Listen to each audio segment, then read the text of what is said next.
Welcome to news alerts. Hyderabad లోని పలు ప్రాంతాల్లో బుధవారం జోరుగా వర్షం కురిసింది. ఈదురుగాలులు, ఉరుములతో పలు ప్రాంతాల్లో వాన పడింది. దీంతో సాయంత్రం ఒక్కసారిగా వాతావరణం చల్లబడింది. కోటి, రాంకోటి, కింగ్కోటి, సుల్తాన్ బజార్, బేగం బజార్, అబిడ్స్, బషీరాబాద్, లిబర్టీ, హిమాయత్ నగర్, నారాయణగూడ, గచ్చిబౌలి సహా పలు ప్రాంతాల్లో వర్షం పడింది. దీంతో వాహనదారులు ఇబ్బందులకు గురయ్యారు. వేడి ఒక్కపోతుతో అల్లాడిన నగర ప్రజలు కొంత ఉపశమనం పొందారు.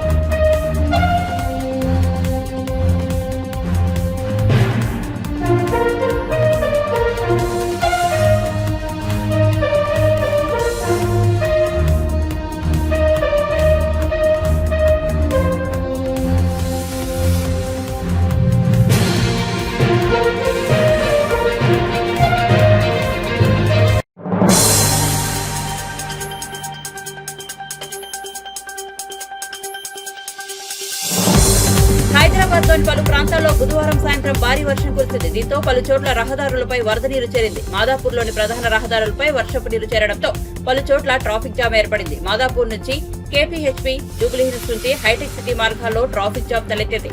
దీంతో వాహనాలు నెమ్మదిగా కదులుతున్నాయి. మాదాపూర్ మైండ్ స్పేస్ సర్కిల్ నుంచి ఐకియా, గచ్చిబౌలి, బయోడైవర్సిటీ మార్గంలోనూ భారీగా వాహనాలు నిలిచిపోయాయి. ఈ నేపథ్యంలో జీహెచ్ఎంసీ సిబ్బంది, ట్రాఫిక్ పోలీసులు సహాయక చర్యలు చేపట్టారు.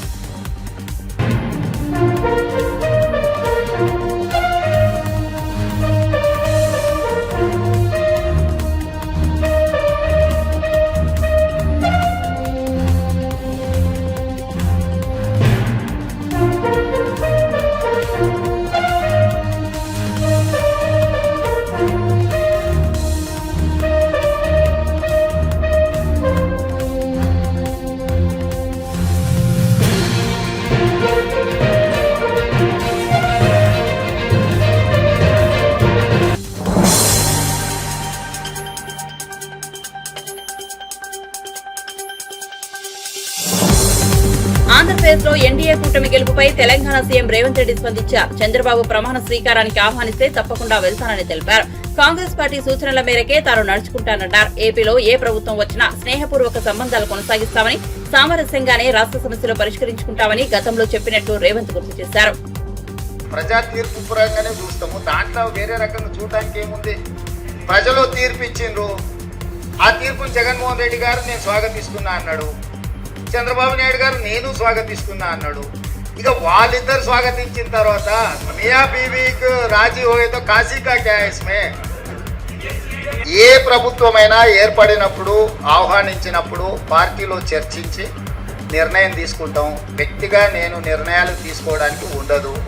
పార్టీ సూచనల మేరకే నేను వ్యవహరించాల్సి ఉంటుంది. ఇది సిద్ధాంతపరంగా, రాజకీయ పరంగా పార్టీ తీసుకోవాల్సిన నిర్ణయము. ఏ ప్రభుత్వం ఏర్పడ్డా స్నేహపూర్వకమైన వాతావరణంలో సమస్యలు పరిష్కరించుకుంటామని నేను ముందే చెప్పిన. ఈరోజు కూడా నేను ఆ మాటకున్నా. ఆంధ్రప్రదేశ్లో ఏ ప్రభుత్వం ఏర్పడ్డా ఆ ప్రభుత్వంతోని సంప్రదింపులు చేపట్టి రాష్ట్ర సమస్యల్ని శాశ్వతంగా పరిష్కరించుకుంటాము. ఉమ్మడి క్యాపిటల్ చట్టపరంగానే సమస్య పరిష్కారం అయిపోయింది. హైదరాబాద్ నగరం ఇప్పుడు తెలంగాణకు రాజధాని. అంటే ఒక కీలకమైన సమస్య ఆల్రెడీ చట్టపరంగా పరిష్కారం అయింది. మిగతా ఆస్తుల పంపకాలకు సంబంధించి, నీటి పంపకాలకు సంబంధించి ఉన్న సమస్యల్ని తప్పకుండా కూర్చుంటాం, చర్చించుకుంటాం, పరిష్కరించుకుంటాం. మాకేం బేసిజాలు లేవు. రాష్ట్రం యొక్క అభివృద్ధి, రాష్ట్రం యొక్క అభ్యున్నతి కోసము ఎవరితోనైనా చర్చించడానికి మేము సిద్ధంగా ఉన్నాం, పరిష్కరించుకుంటాం. ఇండియా కూటమిలో జాతీయ నాయకులు, ఆ కూటమిలో ఉన్న వివిధ భాగస్వాములనే ఇప్పటికి పిలిచిండ్రు. ఇంతవరకు అయితే ఆహ్వానం రాలేదు. ఏదైనా ఢిల్లీకి సూచన చేస్తే మీరు తప్పకుండా వెళ్ళారు. ఆంధ్రప్రదేశ్ రాష్ట్రానికి ప్రత్యేక హోదా మా మన్మోహన్ సింగ్ గారు ఇచ్చిండ్రు. మన్మోహన్ సింగ్ గారు ఇచ్చిన మాటకు, పార్లమెంటులో చేసిన చట్టానికి కాంగ్రెస్ పార్టీ కట్టుబడి ఉన్నదని రాహుల్ గాంధీ గారు విస్పష్టంగా ఆంధ్రప్రదేశ్కు హామీ ఇవ్వడం జరిగింది. ఇది చట్టబద్ధతతో కూడుకున్న హామీ, ఎన్నికల హామీ కాదు. అది 2014లోనే రాష్ట్ర పునర్విభజన చట్టంలో నాటి ప్రధానమంత్రి మన్మోహన్ సింగ్ గారు ఆంధ్రప్రదేశ్కు ప్రత్యేక హోదా ఇస్తామని చెప్పడం జరిగింది. నిన్న జరిగిన రాహుల్ గాంధీ గారు, మల్లికార్జున్ ఖర్గే గారు పత్రికా సమావేశంలో రాహుల్ గాంధీ గారు ఈ అంశాన్ని పునరుద్ఘాటించిండ్రు. మేము కట్టుబడి ఉన్నాము అని ఎవరికైనా ఎలాంటి శశపిశలు అనుమానాలు అక్కర్లేదు. ఆనాడు పార్లమెంటులో చేసిన చట్టానికి కాంగ్రెస్ పార్టీ కట్టుబడి ఉంది.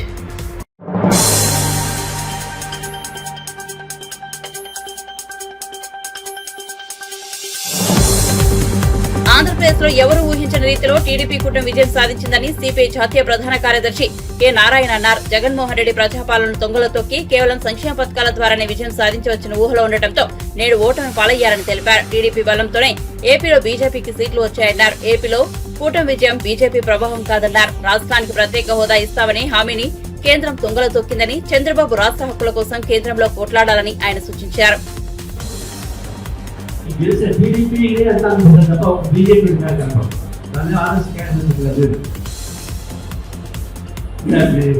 బీజేపీ కాంబినేషన్ చెప్పడానికి చాలా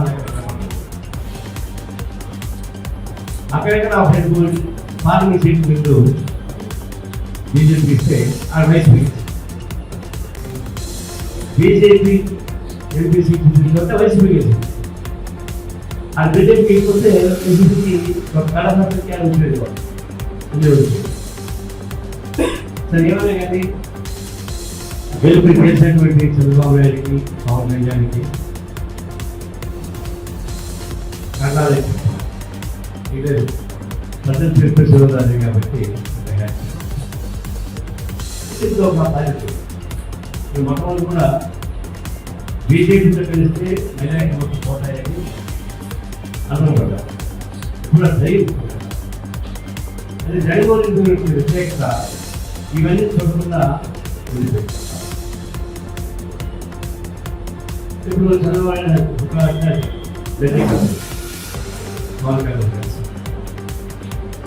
ఇప్పుడు నితీష్ కుమార్ చంద్రబాబు నాయుడు లేకపోతే కేంద్రంలో బీజేపీ గవర్నమెంట్ కాదు, మోడీ ప్రధానమంత్రి కాదు.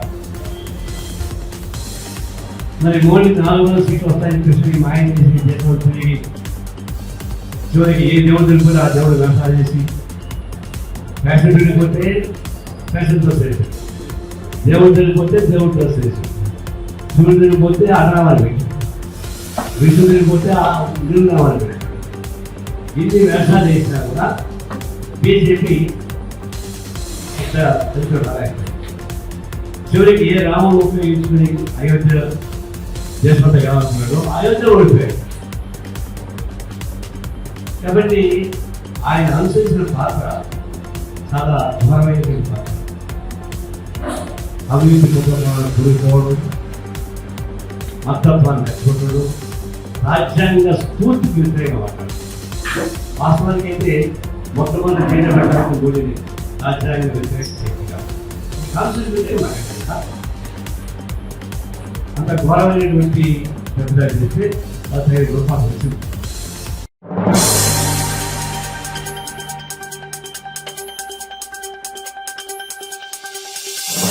తెలంగాణలో మాదిరి ఆంధ్రప్రదేశ్ లోనూ ఫోన్ ట్యాపింగ్ జరిగిందని మాజీ మంత్రి టీడీపీ నేత డొక్క మాణిక్య వరప్రసాద్ ఆరోపించారు. సజ్జల రామకృష్ణారెడ్డి ఆధ్వర్యంలో ప్రముఖ నాయకులు, ప్రజాప్రతినిధుల ఫోన్లు ట్యాపింగ్ చేసి వారి వ్యక్తిగత సంభాషణలు రికార్డు చేశారని చెప్పారు. ఫోన్ ట్యాపింగ్ ఆధారంగానే ప్రభుత్వం బెదిరింపులకు పాల్పడిందని ఆరోపించారు. తెలంగాణలో ఫోన్ ట్యాపింగ్ చూసాం, ఎప్పుడో ఢిల్లీలో కేంద్ర రాజకీయాల్లో ఫోన్ ట్యాపింగ్ చూసాం. ఆంధ్రప్రదేశ్లో కూడా ఫోన్ ట్యాపింగ్ జరిగింది. ఆంధ్రప్రదేశ్లో ఫోన్ ట్యాపింగ్కి నాయకత్వం వహించిన సజ్జల రామకృష్ణారెడ్డి, నేనే దానికి ప్రత్యక్ష సాక్షి. నా ఫోన్నే ట్యాప్ చేయించాడు అతను. అతనికి ఏంటి, తనకు నచ్చిన వాళ్ళ ఫోన్లు ట్యాప్ అయినా అది చెప్పడం ముఖ్యమంత్రి గారికి. తనకు ఎవరైతే టార్గెట్ ఉంటాడో అది మామూలు సంభాషణ. నాకేం కాంట్రాక్ట్ లేవు, నాకేం ఉద్యోగాలు లేవు, నాకేం బిజినెస్ లేవు, ఏదో మానవ సంబంధాలు మాట్లాడతాం. అవి కూడా వేరే పార్టీ వాళ్ళతో మాట్లాడాను అనే ఒక కారణం చేత, అకారణం అంటే అతను వేరే ప్రతిపక్ష పార్టీకి సంబంధించిన వ్యక్తితో మాట్లాడాననే ఒక కారణం పెట్టి నన్ను రాజకీయంగా అతను వేధించాడు సజ్జల రామకృష్ణారెడ్డి. అందువల్ల ఆంధ్రప్రదేశ్లో ఫోన్ ట్యాపింగ్ మీద విచారణ జరగాలి. చాలా మంది బాధితులు ఉన్నారు. ఫోన్ ట్యాపింగ్ అనేది నియంతృత్వానికి పరాకాష్ట. అంటే నీ పక్కన నువ్వు నమ్మట్లేదు. మానవ సంబంధాలు ఏదో మాట్లాడుకుంటారు, ఏవేవో సంబంధాలు ఉంటాయి. కనీసం గ్రామ సంబంధాలు ఉంటాయి, కుల సంబంధాలు ఉంటాయి, రాజకీయ సంబంధాలు ఉంటాయి, బిజినెస్ సంబంధాలు ఉంటాయి, రకరకాల సంబంధాలు. ఆ సంబంధాలను కూడా అనుమానించి ఆయనకి చాడీలు చెప్పి ఆయన్ని పాయిజన్ చేశాడు. సజ్జల రామకృష్ణారెడ్డి ఫోన్ ట్యాపింగ్ మీద విచారణ చేయించాలి.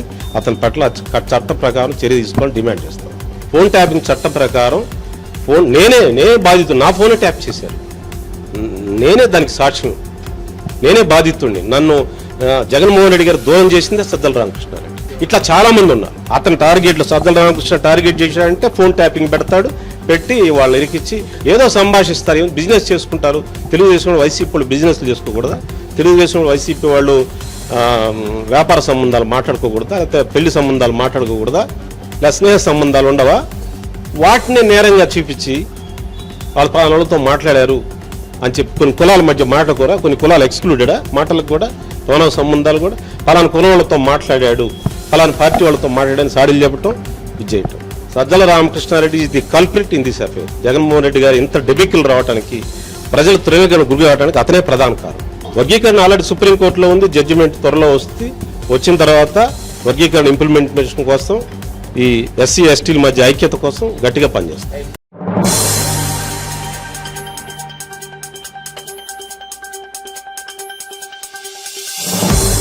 సొంత జిల్లాలో తాను ఇన్ఛార్జిగా ఉన్న చేవెళ్ల తాను ప్రాతినిధ్యం వహించిన మల్కాజ్గిరి లోక్సభ నియోజకవర్గాల్లో గెలిపించుకుని చేతగాని వ్యక్తి ఉద్దర మాటలు మాట్లాడుతున్నారని BJP MP Raghunandan Rao CM Revanth రెడ్డిని ఉద్దేశించి వ్యాఖ్యానించారు. నోట్ల కట్టలతో దొరికిన దొంగకు బీజేపీని విమర్శించే స్థాయి లేదన్నారు. బీఆర్ఎస్ ఓట్లు బీజేపీకి ఎలా పడతాయని ప్రశ్నించారు. ఒకే విమానంలో హరీష్ రావు రేవంత్ రెడ్డి ప్రయాణం చేశారని, దీనిపై ఇంతవరకు ఎందుకు సమాధానం చెప్పలేదని నిలదీశారు. రేవంతే బీఆర్ఎస్ నాయకులతో ములాఖత్ అయ్యారని ఆరోపించారు. తనను విమర్శించే ముందు నోరు ఒళ్ళు దగ్గర పెట్టుకుని మాట్లాడాలని హెచ్చరించారు. సినిమా వేషాలు, సినిమా రంగులు అడ్డి ఈయనేదో క్రెడిట్ కొట్టుకునే నాటకాలు చేసింది మాకు రాదు రేవంత్ రెడ్డి గారు. అందుకని నేను ఏమంటున్నా అంటే రేవంత్ రెడ్డి గారిని, హరీష్ రావు గారు, నేను ఎవరు దయాదాక్షిణ్యాల మీద గెలవలేదు. మా భారతీయ జనతా పార్టీ బూత్ అధ్యక్షుల దగ్గర నుంచి మొదలుకుంటాం, మా మెదక్ పార్లమెంటు పరిధిలో ఉన్న ప్రతి కార్యకర్త ధన్ పెట్టి రగన్న గెలవాలని కొట్లాడితే ఆ అహంకారపూరితమైనటువంటి కేసీఆర్ కుటుంబానికి, హరీష్ రావు అనేటువంటి దుర్మార్గమైనటువంటి క్రియలకి మా మెదక్ పార్లమెంటు ప్రజలు ఇచ్చినటువంటి తీర్పు నా మెదక్ తెలుసు. నేను వాడేవాడో వీడేవాడో వేస్తే గెలవలేదు. నేను ఎవరి దయాదాక్షిణ్యాల మీద గుర్తులోకి రాలేదు. అందుకని నా గురించి మాట్లాడే కంటే ముందు నోరు ఒళ్ళు రెండు దగ్గర పెట్టుకోవాలని ఈ రాష్ట్ర ముఖ్యమంత్రి గారిని ఈ సందర్భంగా నేను హెచ్చరించడానికే ఇంత తొందరగా మీడియా ముందుకు రావచ్చు. ఇంకో మాట కూడా చెప్పదలుచుకున్నాను, నేను మాట్లాడగలుగుతాను. ఏం మాట్లాడతావు రేవంత్, నువ్వు నాతో మాట్లాడాలంటే? ఎందుకు మరి మల్కాజ్గిరిలో నువ్వు ఎవరిని పెట్టినావు క్యాండిడేట్ను? పక్క జిల్లా వాళ్ళని తెచ్చి ఎందుకు పెట్టినావు? ఎవరికి అమ్ముడు పోయినావు? ఎవరికి అమ్ముకున్నావు మల్కాజ్గిరి సీటు? ఎంతకు అమ్ముకున్నావు? నువ్వు గెలిచిన సిట్టింగ్ సీట్ ఓడిపోతే మాట్లాడే తెలియలేని మెదక్ గురించి ఎందుకు నువ్వు మాట్లాడుతూ ఉన్నావు? ఏదో బీసీ బిడ్డనట, ఇప్పుడు అది వచ్చి బీసీ బిడ్డలు. ఆ బీసీ బిడ్డ నీ మహబూబ్ నగర్లో ఒక్కడు గెలిచిండు కదా, మరి ఆ బీసీ బిడ్డకి ఎందుకు మంత్రి పదవి ఇవ్వలేదు? ఆ కులం మీద అంత ప్రేమ ఉంటే, బీసీల మీద అంత ప్రేమ ఉంటే క్యాబినెట్లో సగం ఎందుకు ఇవ్వలే? ఏదో బీసీ కులగణన చేస్తాం కాంగ్రెస్ 6 నెలల నుంచి ఎవడొద్దన్నాడు.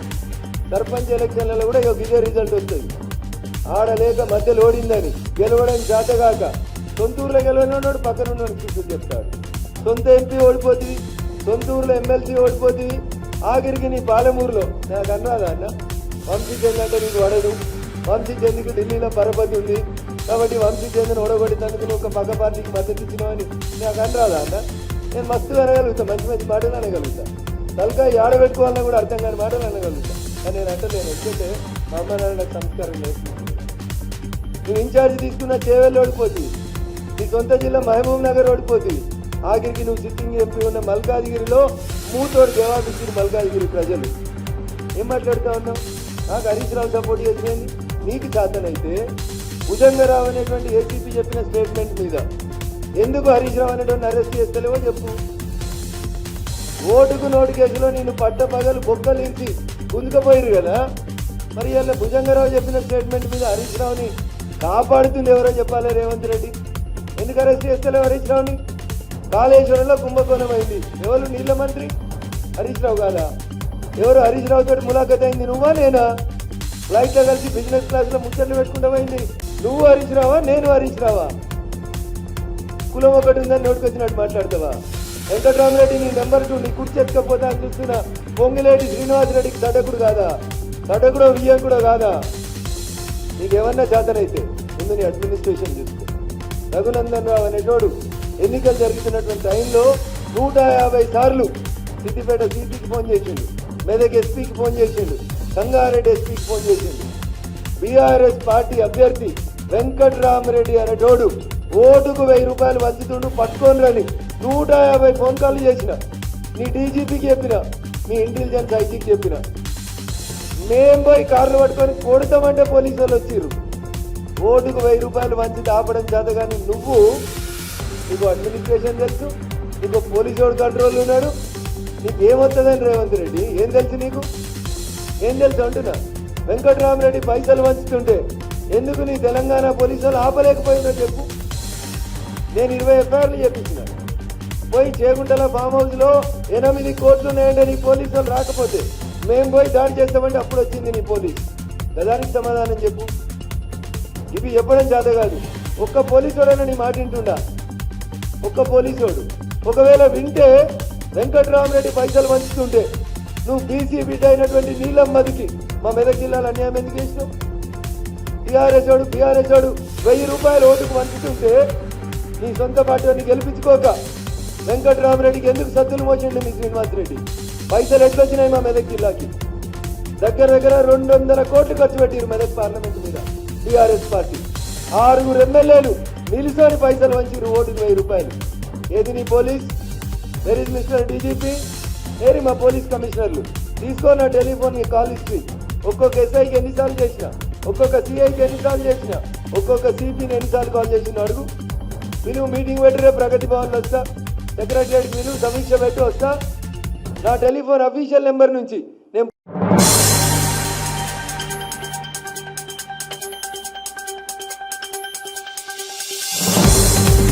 తనను ఓడించేందుకు ఎన్నో కుట్రలు చేశారని టీడీపీ నేత కోటంరెడ్డి శ్రీధర్ రెడ్డి తెలిపారు. వ్యక్తిగత ప్రతిష్ఠ దెబ్బతీసేందుకు ప్రయత్నించారని ఆరోపించారు. ఇందుకోసం 3 కోట్ల వరకు ఖర్చు చేశారని అన్నారు. కార్యకర్తలు ఎవరూ కక్ష సాధింపు చర్యలకు పాల్పడవద్దని సూచించారు. ఇక పొలిటికల్ గేమ్ ఓవర్ అని, ప్రజలే విన్నర్స్ అని కోటంరెడ్డి శ్రీధర్ రెడ్డి అన్నారు. ఒకే నియోజకవర్గంలో వరుసగా గెలిచిన 3 ఎమ్మెల్యేల వరుసలో చేరారని, వచ్చే జన్మలోనూ ఈ గెలుపు నాకు మర్చిపోలేదని అన్నారు. ఈ ఎన్నికల్లో తన వ్యక్తిగత ఆధారాలు హననం చేశారని, తన కుటుంబ సభ్యులను సైతం అవమానించారని చెప్పారు. గంజా వ్యాపారం, డ్రగ్స్, సిగరెట్లు, ఇసుక అక్రమ రవాణా, ఈ దందాలు చేసిన వైఎస్ఆర్ కాంగ్రెస్ పార్టీ నాయకులారా స్వస్తి పలకండి. అలా కాదు, కోటమిరెడ్డి శ్రీధర్ రెడ్డి చెప్పారు కదా అంటే దాని అర్థం రాజకీయంగా మేము కక్షాదింపులు చేయమని. కానీ మా ఇష్టారాజ్యంగా మేము డ్రగ్స్, సిగరెట్లు అమ్ముతాం. పాపం అనేక కేసుల్లో, అనేక ప్రాంతాల్లో డ్రగ్స్, సిగరెట్ దొరికే పరిస్థితి నాడు ఈ 14 నెలలు ఎక్కువైనాయి. మీరు బాగా గమనించారు. ఇది చేసేది ఎవరంటే వైఎస్ఆర్ కాంగ్రెస్ పార్టీ ముఖ్యమైన నేతలు, కొంతమంది ముఖ్యమైన నేతల కుమారుడు కూడా. అలాంటి వాళ్ళు మాత్రం ఫుల్ స్టాప్ పెట్టండి. అది ఫుల్ స్టాప్ పెట్టమంటే మేము క్రికెట్ బెట్టింగులు చేస్తాం, పేకాడ క్లబ్బులు నిర్వహిస్తాం, ఇసుక అక్రమ రవాణా చేస్తాం, వాయిద్య అక్రమ రవాణా చేస్తాం, డ్రగ్స్, సిగరెట్లు అమ్ముతాం, గంజాయి సిగరెట్లు అమ్ముతాం, భూదందాలకి పాల్పడతాం అని వైఎస్ఆర్ కాంగ్రెస్ పార్టీ నాయకులు తమ పందాన్ని కొనసాగిస్తే చట్టం తన పని తాను చేయటం కాదు, చట్టం తన పని చాలా కఠినంగా చేస్తుంది. చట్టం దాని పని చాలా కఠినంగా చేస్తుంది. ఒక్క చట్టమే కాదు, మీరు చట్ట వ్యతిరేక కార్యకలాపాలకు పాల్పడకుండా పద్ధతిగా మీరుంటే మీ జోలికి ఎవరు రాదు. కానీ ఈ యొక్క అక్రమాలే కాకుండా సోషల్ మీడియా ఒకటి ఉందని ఇష్టారీతిగా పోస్టింగ్లు పెట్టే వైఎస్ఆర్ కాంగ్రెస్ పార్టీ నాయకులారా, దానికి స్వస్తి ఈ నిమిషంతోనే పలికే ఉంటారు. నాకు తెలిసి నిన్నటి విజయం మీ గుండెలు అదిరించి ఉంటుంది. ఆ విషయం నాకు కూడా తెలుసు. రాత్రి వేళ మీకు నిద్ర కూడా పట్టి ఉండదు. ఆ విషయం కూడా నాకు తెలుసు. కానీ ఈ రాత్రికి ప్రశాంతంగా నిద్రపోండి.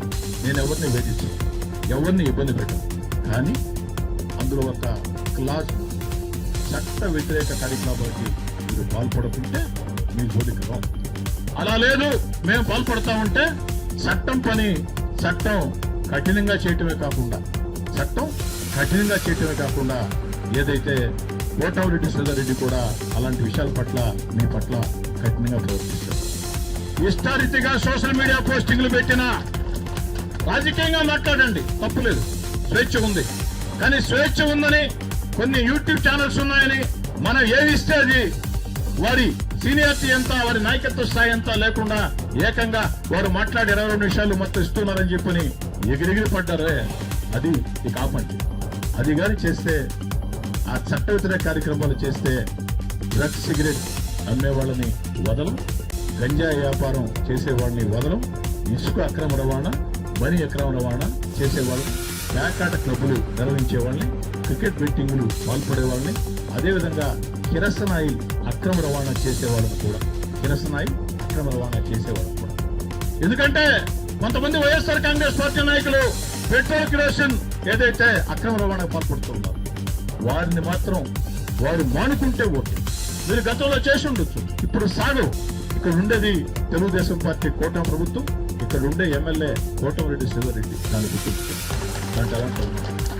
అదేవిధంగా దళితుల భూములు ఆక్రమించిన వైఎస్ఆర్ కాంగ్రెస్ పార్టీ నేతలారా వెంటనే ఖాళీ చేయండి, వెంటనే ఖాళీ చేయండి. ఎవరు ఆక్రమించారో నాకు తెలుసు.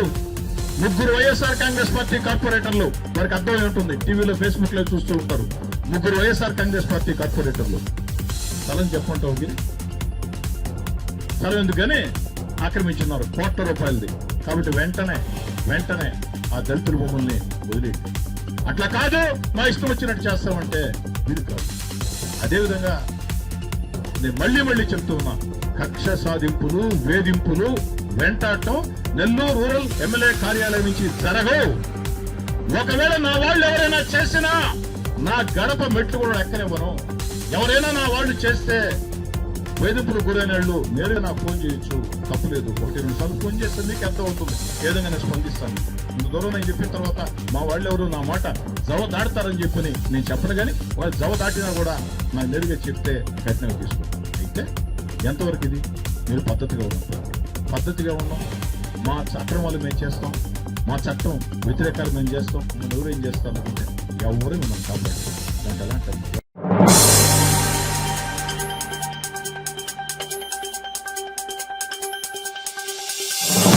అహంకారమే వైఎస్ఆర్సీపీని ముంచేసిందని సినీ నటుడు పృథ్వీ అన్నారు. ఎన్నికల్లో ఫ్యాన్ రెక్కలు విరిగిపోయాయని దాన్ని శ్మశానానికి తీసుకెళ్తారని ఎద్దేవా చేశారు. విజయం సాధించిన టీడీపీ, జనసేన నేతలకు పృథ్వీ తీసుకెళ్తున్నారు. ఈ రోజున ఎక్కడ చూసినా అదే ఉంది. ఫ్యాన్ అని చెప్పి నా ఫ్యాన్ అన్నాడు. నేను చేసే యాడ్లో ఏమన్నారైనా ఫ్యాన్ వేయమంటామంటే, అయ్యా 5 ఏళ్ళ నుంచి ఫ్యాన్ వేస్తానే ఉన్నారు, ఇంకా ఆపండి అన్నారు. అది నాకు తెలియక అడుగుతారు. అవ్వతాతలు ఏమయ్యారు, ఆటో రిక్షా వాళ్ళు ఏమయ్యారు, నేనేమో పిల్లలకి బడికి పంపిస్తాను, నా పిల్లలు ఏమయ్యారు, నా అక్క చెల్లెలు ఏమయ్యారు. ఏదైనా సత్యల రామకృష్ణారెడ్డి 9వ తారీఖు ప్రమాణ స్వీకారం అన్నారు. నాకు ఎక్కడో కనపట్లే, ఎక్కడండి ప్రమాణ స్వీకారం. వీళ్ళు ఏమన్నా కొత్తగా పార్టీ పెట్టి ఏమైనా ప్రమాణ స్వీకారం చేస్తున్నారా? మాట్లాడి మొత్తం ఉన్న ఏదో 0 ఉంది ఇంకా పేరు, అది కూడా పోగొట్టి అహంకారం, అధికార మదం, ఒక క్యాస్ట్ ఫీలింగ్ తీసుకొచ్చి అహంకార పూరితంగా మాట్లాడిన వాళ్ళందరికీ ఒకటే శిక్ష ప్రజలు ఇచ్చారు. నా రివెంజ్, నేను ఏదైతే అనుకున్నాను వెంకటేశ్వర స్వామి దగ్గర, అది దేవుడు తీర్చాడు. దేవుడికి నేను హ్యాట్సప్ చెప్తాం. తిరుమల వెళ్తున్నాం, త్వరలో తలనీలాలు ఇస్తున్నాం. ఈ దరిద్రం పోవాలి, కొత్త ప్రభుత్వం రావాలి, పవన్ కళ్యాణ్ గారు ఎమ్మెల్యేగా చూడాలి, అద్భుతమైన పొజిషన్లో ఉండాలని చెప్పి అనుకున్నాం. తలనీళ్ళు ఇవ్వడానికి కూడా మా షూటింగ్ అయిపోగానే వెళ్ళి తలనీలాలు ఇచ్చేస్తాం తిరుమలలో.